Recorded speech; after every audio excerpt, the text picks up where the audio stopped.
On a pristine white terrace in London's Royal Borough of Kensington and Chelsea, there is a green door that might, at first glance, seem unremarkable. But step beyond it, and one enters a world apart. A school with a story as rich as the community it serves. This is St Mary's Ukrainian School, where almost every Saturday since 1955, generations of children have come to learn the language, history and culture of Ukraine.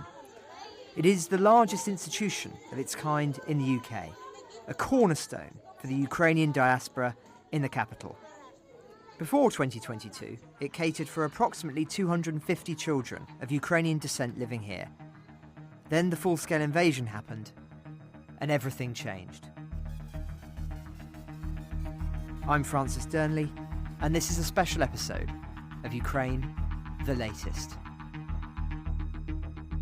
Today, you'll hear the voices of young people forced to leave their country within hours of the invasion, and learn about the scars that experience leaves behind. You'll hear about the experience of moving to a foreign country where one has no firm grasp of the language or culture, an experience of course mirrored for Ukrainian refugees throughout Europe. And then the everyday challenges of growing up in the long, far-reaching shadow of war.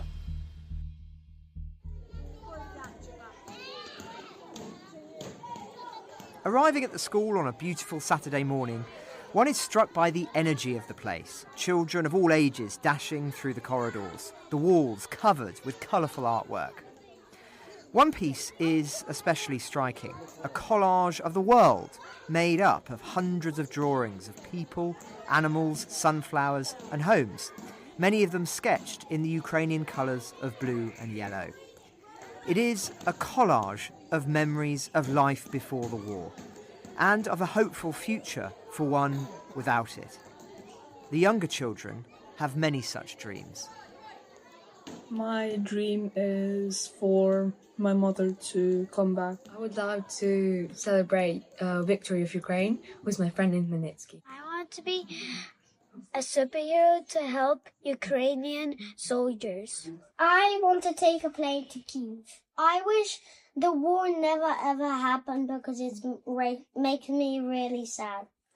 I wish I could play games with my friends in Ukraine. I want to be an architect to rebuild Ukraine. I want to be a soldier. I'm dreaming to live with my dog because she's now in Ukraine and I miss her so much. I wish my dad will be feeling better. I wish the war ends and so I can go to Ukraine and carry on singing in operas. I want to become a great physicist and be really good at maths. I dream to become a music producer. I want to see my older sister. I wish I could have ice cream every day. I want to be a doctor to save lives in Ukraine. I dream to be the best hockey player in the world. I want the war to finish, and I want Ukraine to win, and I want peace to the whole world. I wish the Ukraine stopped fighting with Russia and Russia became nice. Ми мріємо грати в театрі України! Let's hear from Ina Harahorovich, the school's head teacher, who tells me why this institution is so important. The school was founded by the Association of Ukrainians in Great Britain, the first wave of Ukrainians after the Second World War, with the same mission as today, to preserve Ukrainian identity, to develop the knowledge of Ukrainian language, and just for the community to stay united and be together far from home. We had around 240 children and would get together on Saturday in one location, Hollenbrock Avenue.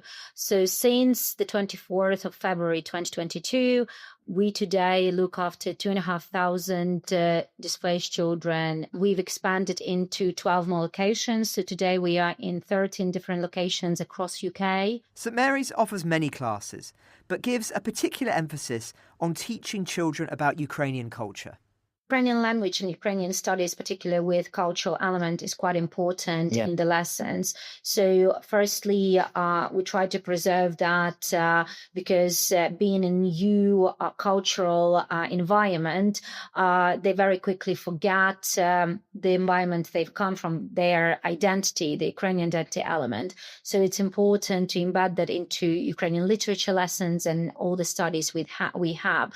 Also, that the children explore Ukraine for themselves and their identity when they're here, because they quite quickly forget, and that's part of who they are and our future identity. Always the emphasis was on history, but not that history from the books that Soviet Union was putting in front of the children of back then Soviet Ukraine, complemented with Ukrainian literature, music, a lot of cultural studies, a lot of events and opportunities for them to voice out, dance out, sing out their love to Ukraine. We're able to preserve that true history of Ukrainian identity, of Ukrainian nation that really outlines us as a nation.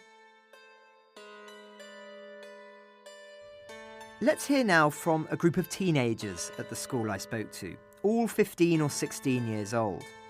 There's Vera, originally from Ternopil, Maria, Yaroslav and Stanislav, who came from Ivano-Frankivsk, Daniel from Cherkasy, and Dmitro from Lviv.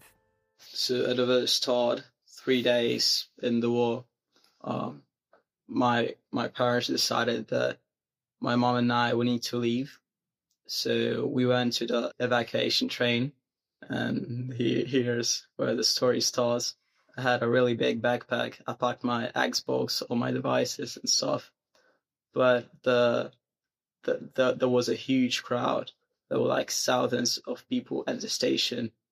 So everybody's pushing and pushing and pushing. And one moment, and I fall down. And I nearly got crushed by all the people, by all the pushing. And I just got saved because the soldier who was letting people in the train, he got his weapon out. So he pulled it up and just shouted at the people, because nobody even noticed that I fell. So I could have lost my life. That's silly. Anyone else got any sort of experiences like that, or memories of leaving the country very quickly? What you packed, what you prepared for? We left our city. It was 25th of February. It was my granny's birthday, actually. And I remember how my bus, it was just me and my mom, and all other people is just backpacks. And I remember my bus was stopped by, I think, foreign students, foreign people who came to Ukraine, who've been there, because they were like walking through border, and they didn't want us to let us go the buses, because buses went through border quickly than them. And basically they said that they're gonna crush the bus with the stones, and it was so terrifying. We just stopped and didn't move the bus anymore. But then the territorial defense, I think they came with guns, and they just had to, they didn't shoot them, but they had to tell them to go and put them on their knees. So they just let us free. And 27th, we came to Poland. We spent there 2 weeks, I think. But then we moved to UK, just me and my mom. We spent here around 2 months. But then we came back to Ukraine for 1 month. We wanted to try how to live in the Ukraine at that time. And we actually had thought about staying there. But then my dad said, you should go. He said to my mom that that's your daughter's future. So now it's me and my mom here. I think about staying here for uni, and maybe I could come back to Ukraine to prepare Ukraine for a better future. I would never think that I would leave Ukraine, move to another country, because I will think that those who move into another country is only the richer or the people who live near the front of the war line. To leave my home to move to another country, that was the worst things for me. When war started, we left my city and come into village to my grandmother. We probably stay maybe 2 weeks for my birthday, and before my birthday we leave Ukraine. We come to Poland. Maybe we spent 2 weeks in Poland and going to UK. Firstly, it was very hard because we don't know nothing. We don't know language. We don't have any friends in the city. But we started learn English. We have the new friends. For these teenagers, being thrust into a new country, a new language, a new culture can be overwhelming. But that's where the school comes in. Literature, language and history. There are English language courses, and in last year there have been math courses. It's even more important, not just lessons, but actually talking to people. Mm-hmm. That's good to just speak to your own people. Yeah, I think they just want to be in touch with other Ukrainians. So for extra support and communication. When I arrived to my school, no one speaks with me about war in Ukraine. For them, war is just don't happen. War is just for Ukrainian people, not for them. They just live a normal life, no news about war. I was first in Devon, so I was going to the community college. I was there for not long, about 2 months, around that. People there were very supportive. Even school was very supportive. They brought Ukrainian books into the library because I was there and some other Ukrainian students. But here in London, I don't notice as much support, and I don't know why. The importance of this project and the Ukrainians and Mary's Trust is very crucial because we all have link with Ukraine, and we all have the safe place where we can share our thoughts, we can speak in native language and fully express yourself, not be limited, because English, we can know it fluently, but still it's not our native language, and we can express, it's like our mother tongue, and we feel more comfortable to sharing our experience and be connected to community. And it's in every country, when you have chance to be connected to community, it gives you feeling that you are not alone and you can be supported. The Ukrainian Saturday School is crucial for us because it builds our knowledge about Ukrainian culture, language, for someone that lives here for already 3 years. And I haven't had any Ukrainian education online. So I need to know Ukrainian history, language, and all of that, but I don't really want to study it alone. So it's a great opportunity to study it in a proper school. Presumably the community aspect is really important. In case of community, I really appreciate it to all people of Britain and other countries like Poland, Moldova, who welcomed Ukrainians in their homes. I'm really thankful for them. But this is important for people of our culture. Throughout the episode, you'll hear voices from the staff at the school too. Iana, Olga, Yulia. But first, here's Vitaly, who was himself once a pupil here, before he began working at the school.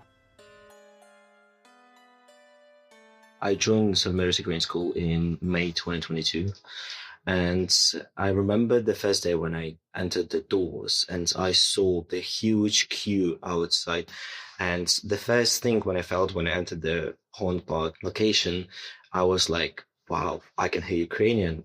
I can eat Ukrainian dishes. I can listen to Ukrainian music. I can witness Ukrainian books and Ukrainian exams. When you enter this Ukrainian community, you're trying to socialize around your mates, around your people who understand you, who know what you went through. Integration, of course, is an immense challenge for any child who moves school, away from friends and an environment they know. But it is far more so for those who have left their country behind and who have family members still in harm's way. integration brings its own challenges. In some countries, they say that the label of refugee needs to stay with you, not the label, but your status of refugee needs to stay with you for life, because you need to completely adapt all the values and all foundations of your childhood to a new environment. And that will have impact on your processing, on your communication, on your relationships with life. We wanted these children to feel happier or more content outside the Ukrainian community bubble. We can see they're happier here, but to ensure that we can help them integrate into the social circles and academic life, we needed that bridge. And the education support workers have become that bridge, because what we don't want is for them to stay in one Ukrainian community bubble. No, they're part of this society. Even if they're here temporary, we want them to take the most of the successes that Britain has got, the education, aspire them to get the most out of that. I then asked the teenagers to describe how they've found integrating into the English education system. I think I adapted pretty well, but at the beginning, like I would say first 3 months, there was a lot of struggle. I remember I came in and it was like assessments already. So obviously I didn't get good scores. That's when I realized that I need to adapt, because it's not going to get me anywhere. Now, I have good grades, I would say so. I'm a part of student council in my school, so I like take decisions, suggest improvements for school, and I'm very happy that I made that progress. Unlike the first year here, when I was really down, I'm now fully adapted, have many friends, and big part of that is the educational system in the UK. In my opinion, it's one of the best. It's really good. It's much better than in Ukraine now because of the war. Okay, so firstly, when you move to another school, for example, in UK, and you don't speak English, so when people talk to you and you just don't understand them, that's the big challenge for you. And when you study any subjects, you just don't understand that and you getting bad scores. But from time, you just memorize stuff and you getting smarter and you can speak with people so they understand you, you understand them. When I came to my English school, there was no Ukrainians. And I think there was only one Ukrainian after I came, but now she's in sixth form, so we don't have that much contact. But I still think that people in my school, different cultures, different people, it's good to meet them. And I have some friends here, British friends. So it's hard to get to know them because it's obviously different cultures. And when you have in Ukraine, you have Ukrainians and you don't speak to foreign a lot. But here it's multinational country. Do you ever encounter Russian students your age? There was one situation there with one particular student that was nationally motivated towards me. Yeah. He didn't bully me, but I know from the stuff he said to his friends that he's really pro-Russian. He was joking about Ukraine and stuff, speaking about that. So, but mostly Russians in my school are not politically motivated. One of the deepest frustrations these young people have relates to the exams they're obliged to take as teenagers, the dreaded GCSEs. There is no Ukrainian language offered as GCSE, but there is a Russian course. And some of these students have even been asked by teachers in their ordinary British schools whether they might like to study that course. All people in English school have a chance to study own language, but we don't have a Ukrainian language in GCSE. And actually, I don't understand why, because for years, most of Ukrainian children study GCSE, but they don't have a chance to do Ukrainian GCSE. So I think if we have a Ukrainian GCSE, it will be helpful for the future because we can use this for a Ukrainian school in Ukraine or any other subject. And also this will be helpful to university. I also mention Russian GCSEs because here in UK, I had lots of people doing Russian GCSEs, especially Ukrainians. But why we need to learn terrace language. The important aspect of Ukrainian GCSE, it's firstly, it's an insult to offer Ukrainian child to take Russian GCSE. The education systems should serve the child in life. How is this language going to serve a Ukrainian refugee child in life? We, as the Trust, we have submitted our comments on the Ukrainian GCSE Establishment Education Committee. So we hope to hear from them, because in the last 3 years, we've heard favorable comments from every government that, yes, Ukrainian GCSE has to be there, but it's still not. It's important because Ukrainian GCSE can boost the confidence of students, can boost their impression of them in the class, because, for example, you're not that good in English analyzing Shakespeare, but I'm good at analyzing Taras Shevchenko, Ukrainian writer. I know about him. I can write GCSE about him. And this Easy 9 is a really great opportunity for Ukrainians to show we're not stupid. We don't know the language, but we are not stupid. It's important for this, but also for integration back in Ukrainian society and community. We will need British people to learn Ukrainian as well for the future, even reconstruction, let's say, simple as that, be businessmen, engineers, everyone. So I think this is something that needs to be prioritized by the government for the future benefit of the society. It's not on the priority, we understand, but today this is something we're not just asking for Ukrainian people. We know that the place of Ukraine has changed on the geopolitical arena, so we need people who speak Ukrainian to understand Ukraine without translators and mediators, to be able to fight Russian disinformation.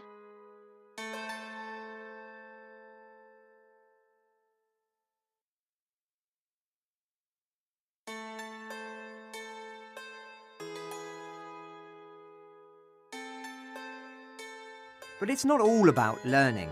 Many of these children have experienced trauma and need support.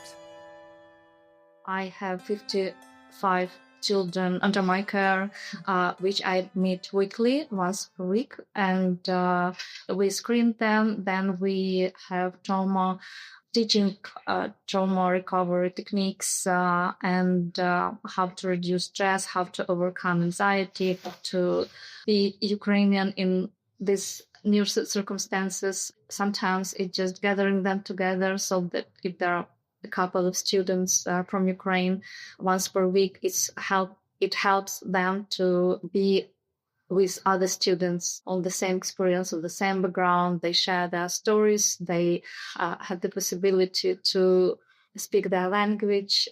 Sometimes we talk about events which are happening in Ukraine, because nobody at school ever asked them what happened with your family back in Ukraine, and all of them have relatives. And some families live in Zaporizhia, in Dnipro, in Kharkiv, and of course for them it's much more difficult because they hear those stories all the time. It's all ongoing. So I help them to overcome all of this, to process these events in healthy way.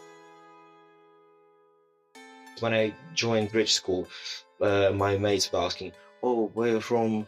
Where location? Did you hear bombs? Did you hear shootings? Have you seen a gun? Have you seen a Russian?" I was like, whoa, guys, that's too much questions. That's too much questions for once. And it was traumatizing. I had several panic attacks during the few weeks. It was a storm in London, and it was thunder and lightning. And it was a big thunder that hit it. But the first thing that all of us thought, oh my God, it's bomb. That's the first thing we thought. Because, I don't know, I'm third year here in Britain. Safe place, but the PTSD of past, the effect that this can be bomb. The first light in my mind was, that's bomb.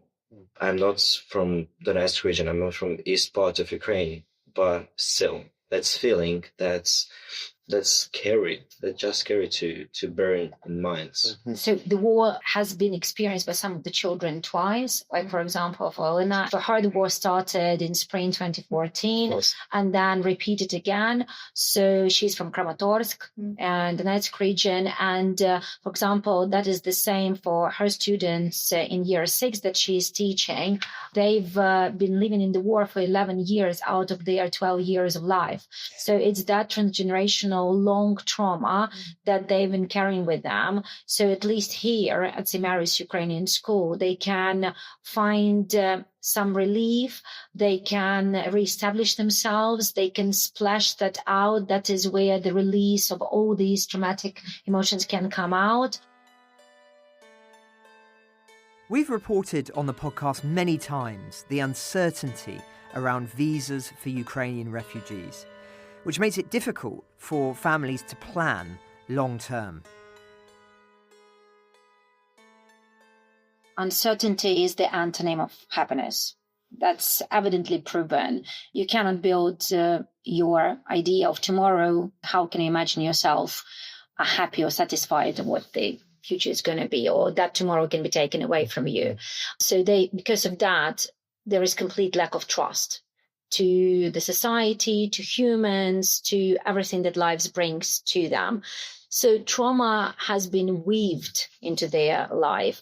And as Vitalik mentioned very rightly, there is this wrong perception that being here already for the 3rd year of the war, being away from physical danger, these children are safe.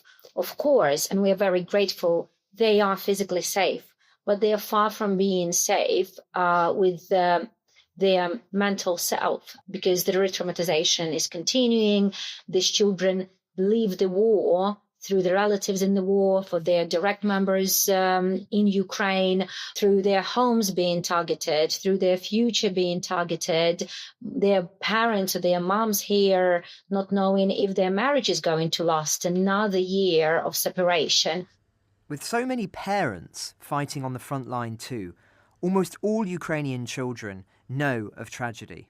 We've got our 2,500 displaced children at Simaris Ukrainian schools. Again, sometimes it's being overlooked. The stories these children are living through, the trauma they have already experienced, and might experience tomorrow. We've got a child in every class, and we've got dozens of classes, at least one child in every class whose father is in the front line. For example, with our year 9 students, out of 14 children, 5 have got fathers in a 0 line. So that's the statistics. It's not 1 in 100, 5 out of 14 in a 0 line. Those fathers are fighting for Ukraine, trusting us here in UK to protect their children here and give them that aspiration for life.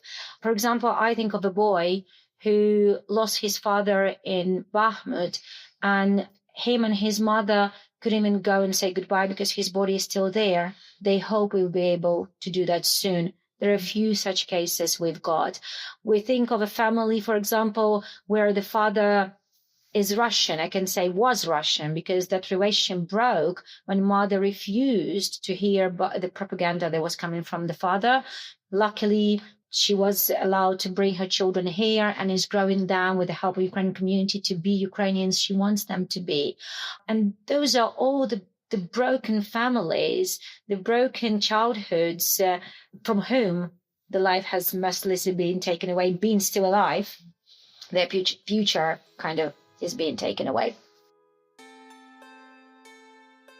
A pivotal question for Ukraine's long-term future is whether its next generation, including those millions of young people who have left, decide to return home.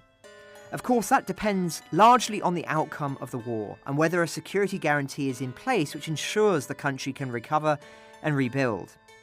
Before I left the school, I wanted to ask these students how they thought the war was likely to end.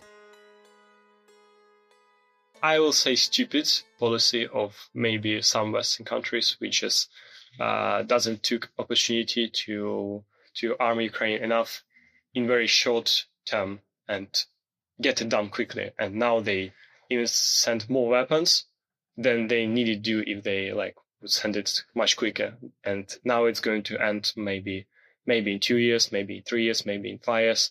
It depends on like who's gonna fall first. Either it's going to be Ukrainian support going to end, for example, from USA, it's possible, or it can be demographic thing. Ukraine is in the worst demographic situation in history, I think, and it can be economy. On the Russian side, it's also economy, so it's just like 50-50. We don't know who's going to win. Like, it's even different sides see different win. For me, I think history is repeating. So I'm learning history to know future, basically. But I think for this time, it's a bit different. I believe in Putin's downfall because it's gonna end sometimes. He can't live forever. Maybe it will stop after his downfall. Maybe it's not, because I think it also, as a dictatorship, it's in people's mind, and it's hard to say actually what is going to happen. But my perspective on that, I think it makes us strong, makes Ukraine stronger. All those problems, all those conflicts, they prepare us for a better future. The Russian-Ukrainian conflict has been going over hundreds of years. Even if Putin dies, Russian people are very conservative. They haven't changed their mindset since the Soviet times. So even if Putin dies, the situation will not change majorly, in my opinion. I think that the ongoing war is going to be a long time. It's not just going to end in maybe 1 or 2 years. It's going to keep going and keep going. Maybe it will not finish at all. Who knows? And it is possible to finish it if we get a lot of support from other countries. We are getting support from other countries, but that's not enough to win against Russia. You know, they have nuclear weapon deterrence. They have other weapons.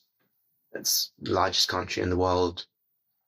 So yeah, I think we need a lot of support to fight them. I have no idea when the war gonna finish, but I was thinking that Trump gonna finish the war when he become a president. But now that's not happening. I like, if any people in the world hear the word Ukraine, the first association is war, same as Afghanistan, Iraq, Syria, yeah. And Ukraine is already like these countries, because the war is happening already like for years, since 2014. Yeah, same to those countries. There is no peace yet. There is like not all right yet. So yeah, same to Ukrainian, same to Ukraine. So yeah, no one knows when it's gonna finish. Even though it looks more like the war of attrition at the moment, even if the war ends, either Ukraine wins or just ends on negotiations, Russia is never gonna just get out of Ukraine fully. It's gonna try to fight it back for years and years after. And in my opinion, the only way we can stop this conflict is Russia should fall. They can change on their own. The regime has to be defeated.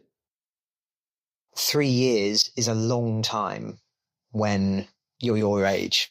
You know, every year really feels long. Does this feel like a long time to you? Or does it feel that time has done something a bit weird and it doesn't feel that long since the full-scale invasion? I'm interested in your sense of time. For me personally, life before war feels like different life. I don't remember much. Surely I remember stuff, but like I lost many memories. It's really like a different life. I don't think if I go back to Ukraine now, I can settle fully there, because I'm kind of ripped apart between two homes. I don't know why, but it feels like time is just flowing much, much faster for me, especially in England. So my usual day is like a routine. I wake up, I have breakfast, go to school, come back, play some games, do my homework, and go to sleep. It feels like 3 times faster than usual than it was in Ukraine. Don't know why. Like time is not going like faster or slower. It's actually both. before the war, when I lived in Ukraine, it was like time was moving in like insane speed. Everything was like calm. But after the war started, for some times, one day can feel like a week, and 1 week can feel like a second. And it's just different. The team at St Mary's also want to provide trauma support to children through more schools across the country. One big dream we, the Ukrainian St. Mary's Trust and Ukrainian community, have together with other institutions. We can see today that Ukrainians know very clearly what democracy should look like. We pay for it with blood. Very clearly, I mentioned before, Ukrainian children are vaccinated against disinformation today. So we would like to embed these values, this knowledge, this understanding of trauma and how to work with traumatized children in something more institutional here in UK to support this community and our Ukrainian community in the shape of a secondary bilingual full-time school. This is something we have been appealing to the government. It is supported by the Ukrainian government. We see that institutions like that, which will be bringing up people who understand and speak Ukraine, not just Ukrainian, from the young age, with the support of strong institutions, Ukrainian and British, those fighting for democracy, would help us to shape and grow the leaders for the future who will stand against today's potential concept that might is right. We really, I think, need to think of some changes in the way we educate the young people today, seeing what's happening around in the world. I think the political correctness is good, but we can see how it can do damage, especially in young minds. They really need to know clearly and hear from the adults what's right, what's wrong. The war in Ukraine, the invasion by Russia, is a clear example of what's wrong. And I think certain aspects need to be used in the UK education system, not in the decade time when we'll speak of them as in the past and when they won't be able to relate, but talk about that today, hear their opinions, try to shape them, because there will be different opinions, also influenced by TikTok. And we educators have that opportunity today to correct them in the core with youngsters, and the children will educate each other, because those who will be more democratic driven, they will be able to speak to those who are influenced by TikTok, and they will respond to that in much better way than us adults telling them. But we need to create space in the classrooms to talk about those events. We shouldn't be scared to talk about what is wrong today, about the history that is happening today, because tomorrow it will be too late.